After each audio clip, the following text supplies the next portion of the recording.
काल निरंजन क्या है?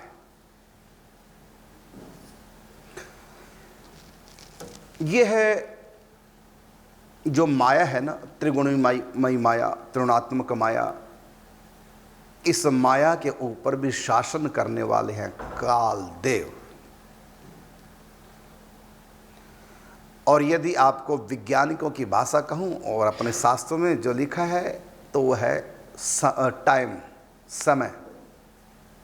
ये काल सबके ऊपर नियंत्रण करता है। ये सृष्टि सारी काल के अधीन है। यहाँ तक कि जितने भी संत आए हैं, बड़े बड़े संत, कईयों को तो यहाँ तक कहते हैं कि भगवान के अवतार हैं, चाहे वो भगवान के भी अवतार क्यों ना हो, जैसा कि उनके मत के लोग मानते हैं, तब भी वो काल के अधीन है, समय के अधीन है। समय के अनुसार उनका शरीर भी परिवर्तन होता है, समय के अनुसार भूख लगती है, समय के अनुसार चश्मे भी लगते हैं। समय का मतलब काल निरंजन, काल देव। काल के अनुसार सब कुछ लीला चल रही है। ये पूरा ब्रह्मांड काल देवता के अधीन है। पंच तत्व ही नहीं, प्रकृति के जितने तत्व है, प्रकृति सब काल के अधीन है। यहाँ तक कि जब पूरी प्रकृति जब समा जाती है, सूक्ष्म रूप धारण करके अंतर्हित हो जाती है, सिमट जाती है, तब भी काल का शासन चलता है। काल कभी निष्क्रिय नहीं होता। प्रकृति निष्क्रिय हो जाती है, काल कभी निष्क्रिय नहीं होता। इस ब्रह्मांड में सबसे पावरफुल परमात्मा के बाद अगर कोई है, वो है काल, समय, टाइम। और ये भागवत में लिखा हुआ है, जब प्राकृतिक प्रलय आती है तब कुछ नहीं रहता। मिट्टी, जल, अग्नि, वायु और आकाश, ये पांचों तत्व नहीं रहते। ये देह का तो मतलब ही नहीं। जब पांच तत्व नहीं तो पांच तत्वों से निर्मित देह कहाँ से रहेगी? इस देह से अलग मन, बुद्धि, चित्त, अहम होता है, वो भी नहीं रहता। सब कुछ सिमट जाता है, सब क्रिया विहीन हो जाता है, कहीं भी कोई क्रिया नहीं। लेकिन उस समय भी काल अपना काम करता है।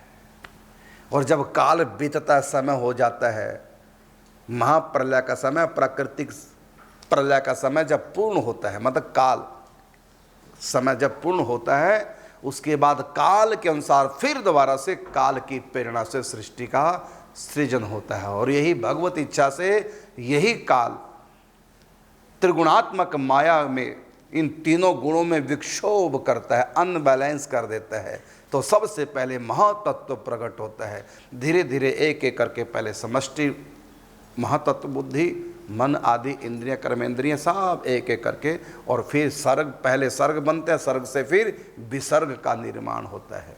यौगिक पदार्थ बनते हैं, पहले पदार्थ, उसके बाद यौगिक पदार्थ।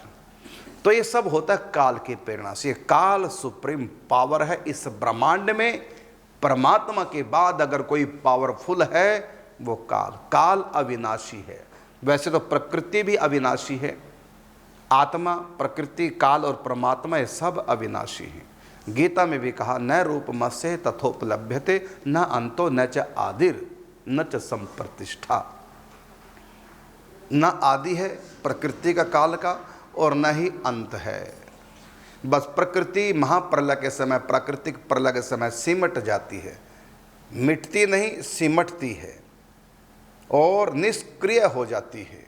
जैसे कंप्यूटर हम चलाते हैं और उसमें क्या क्या देखते हैं, और जब हम कंप्यूटर बंद कर देते हैं, शट डाउन कर देते हैं, वो जो स्क्रीन है वो एकदम काली नजर आएगी, उसमें कुछ भी दिखाई नहीं देगा। अब उसमें डाटा मिटा नहीं, सिमटा है।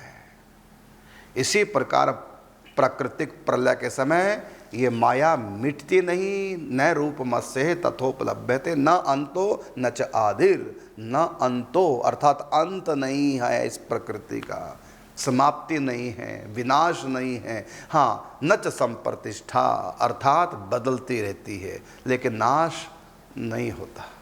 जैसे पतझड़ में पत्ते झड़ जाते हैं लेकिन वृक्ष का नाश नहीं होता, फिर पत्ते आते हैं। इसी प्रकार इस प्रकृति का नाश नहीं होता, इससे सिमटते। और प्रकृति अधीन किसके है? तो काल निरंजन के अधीन ये प्रकृति है। तो प्रकृति की अधिष्ठात्री देवी दुर्गा है। और उस पर शासन करने वाले हैं कालदेव। ये है काल निरंजन।